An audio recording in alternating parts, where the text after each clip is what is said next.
ট্রাইব্যুনালের prosecutor additional attorney general জনাব মিজানুল ইসলাম। বিসমিল্লাহির রহমানির রহিম।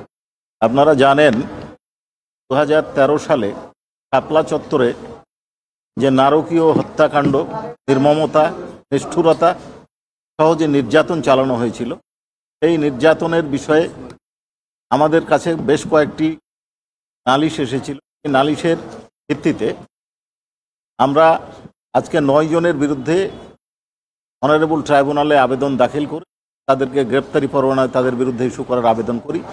এই 9 জনের মধ্যে 4 জন বিভিন্ন মামলায় জেল হাজতে থাকায় তাদেরকে এই মামলায় সোনারেস্টের আবেদন করি। উভয় আবেদন অনারেবল ট্রাইব্যুনাল মঞ্জুর করে এই 5 জন গ্রেপ্তার নাই তাদের বিরুদ্ধে ডাব্লিউএ ইস্যু করেছেন এবং 4 জনের বিরুদ্ধে এই যারা বিভিন্ন মামলায় গ্রেপ্তার আছে তাদেরকে সোনারেস্ট করে মঞ্জুর করে তাদেরকে আদালতে হাজির করানোর নির্দেশ। যাদের বিরুদ্ধে আমরা আবেদন করেছিলাম তারা হচ্ছেন শেখ হাসিনা, যিনি পলাতক আছেন, ডক্টর মহিউদ্দিন খান আলমগীর সাবেক স্বরাষ্ট্রমন্ত্রী, ডক্টর ইমরান এইচ সরকার, হাসান মাহমুদ খন্দকার সাবেক আইজিপি, বেনজির আহমেদ সাবেক আইজিপি। আর যারা বিভিন্ন মামলায় আটক আছে তারা হচ্ছে অ্যাডভোকেট শামসুল হক টুকু সাবেক স্বরাষ্ট্র প্রতিমন্ত্রী, AKM শহীদুল হক সাবেক আইজিপি, সাবেক মেজর জেনারেল জিয়াউল হাসান এবং মোল্লা নজরুল ইসলাম সাবেক ডিআইজি। এদেরকে অ্যারেস্টের আবেদন করে PW যোগে ট্রাইব্যুনালে হাজিরের নির্দেশ দেওয়া হয়েছে। আরও অনেকের বিরুদ্ধে আমাদের কাছে অভিযোগ আছে, সেটা তদন্তের স্বার্থে আমরা এখন প্রকাশ করছি। এদের বিরুদ্ধে আমরা প্রাথমিক গুরুত্বপূর্ণ তথ্য পেয়েছি এবং তাদের বিরুদ্ধে প্রাইমা ফেসি কেস পাওয়ার পরে তাদেরকে বিরুদ্ধে এই মামলায় সোনারেস্টের আবেদন করে ট্রাইব্যুনাল এবং 10 জন আগামী 12/5/2025 তারিখ তদন্ত প্রতিবেদন দাখিলের জন্য নির্দেশ দিয়েছেন। জি, আপনাদের সকলকে ধন্যবাদ। প্রশ্ন থাকলে জি, আপনাদের প্রশ্ন থাকলে করতে পারেন। চিফ প্রসিকিউটর জনাব তাজুল ইসলাম উত্তর দিবেন।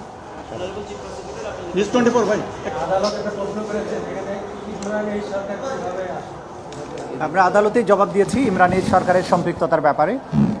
আমরা যেটা বলেছি যে শাপলা চত্বরের গণহত্যার পটভূমি তৈরি করেছিল গণজাগরণ মঞ্চ, এবং শুধু তাই নয়, এই গণজাগরণ মঞ্চ বাংলাদেশের সংখ্যাগুরু যে মুসলিম সম্প্রদায় তাদের কৃষ্টি কালচার সংস্কৃতির বিরুদ্ধে দাঁড়িয়েছিল এবং হেফাজতের কর্মীদেরকে হত্যাকাণ্ডের সময় এই গণজাগরণ মঞ্চের কর্মীরা, নেতাকর্মীরা সশরীরে অংশগ্রহণ করেছে বলে আমাদের তদন্ত সংস্থার কাছে তথ্য প্রমাণ পাওয়া গিয়েছে।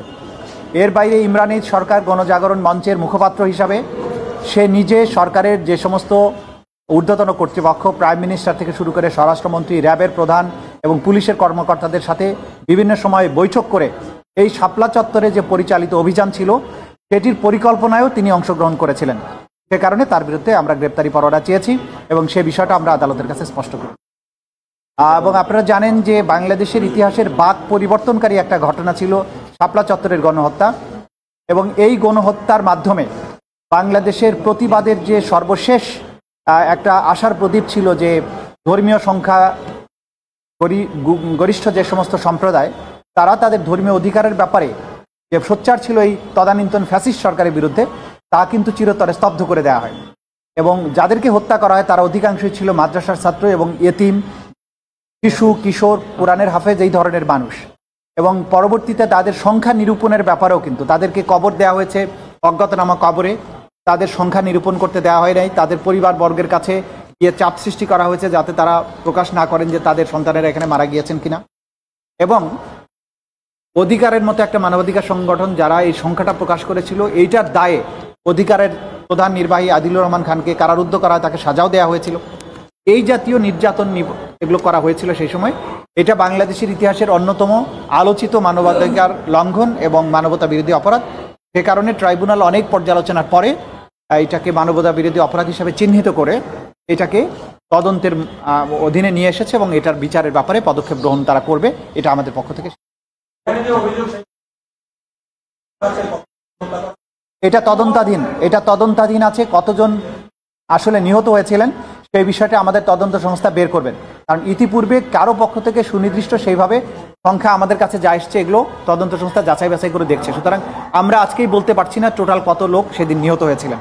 তদন্ত শেষে যখন রিপোর্ট আমরা দেব সেদিন আমরা বলে দেব আসলে কত লোক সেদিন নিহত হয়েছিলেন। শাপলা চত্বরের ঘটনায় বিপুল সংখ্যক আইন শৃঙ্খলা রক্ষাকারী বাহিনী অংশ নিচ্ছে। আপনারা এই 9 জনের, আপনারা জানেন যে ক্রাইমস অ্যাগেন্স্ট হিউম্যানিটিতে প্রধান কাজ হচ্ছে আমাদের কমান্ড স্ট্রাকচারকে ধরা, যারা সেই সময়ে কমান্ড করেছিলেন। আপনারা জানেন যে প্রাইম মিনিস্টার পার্লামেন্টে পরবর্তীতে বলেছিলেন যে এরা রং মেখে শুয়েছিল। তার মানে এটা তিনি জানতেন, জানার পরেও তারা এই ধরনের তুচ্ছতাচ্ছিল্য করা তার নির্দেশ এবং পরিকল্পনায় এটা হয়েছিল। স্বরাষ্ট্রমন্ত্রী, স্বরাষ্ট্র প্রতিমন্ত্রী, আইজিপি, র্যাবের প্রধান, এডিজি অফিস, পুলিশের ঊর্ধ্বতন কর্মকর্তারা তারা প্ল্যান করে এটা করেছিলেন। হাজার হাজার সদস্য অংশ নিয়েছে সঠিক, কিন্তু মানবতা বিরোধী অপরাধের বিচার করার জন্য আমাদের লাগবে কমান্ড স্ট্রাকচার। তারা নির্দেশ দিয়েছিল, তারা বাস্তবে ফিল্ডে থেকে কমান্ড করে এই কার্যটা করেছিল।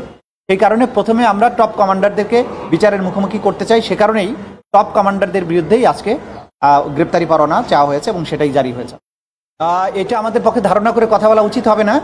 এটা কোনো না কোনো জায়গা থেকে, যখন এখান থেকে গ্রেপ্তারি পরোয়ানা তো অনেক জায়গা হয়ে জারির পর্যায় পর্যন্ত যেতে অনেকগুলো স্টেপ পার হতে হয়, কোনো একটা জায়গা থেকে নিশ্চয়ই হয়। এই ব্যাপারে আমরা নিজেরা তদন্ত করছি, খোঁজ খবর রাখছি, চেষ্টা করছি এটাকে রোধ করার জন্য।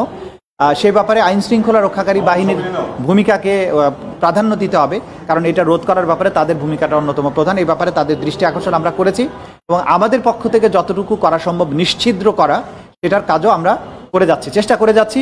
এবং আমরা আগের মতোই বলছি যে অনেক কিছুই আমাদের নিয়ন্ত্রণের মধ্যে নেই, সে কারণে আমরা অনেক কিছু রোধ করতে পারি না। তারপরেও আমাদের সর্বাত্মক চেষ্টা আছে যাতে এটা প্রকাশিত না হয়। Thank you.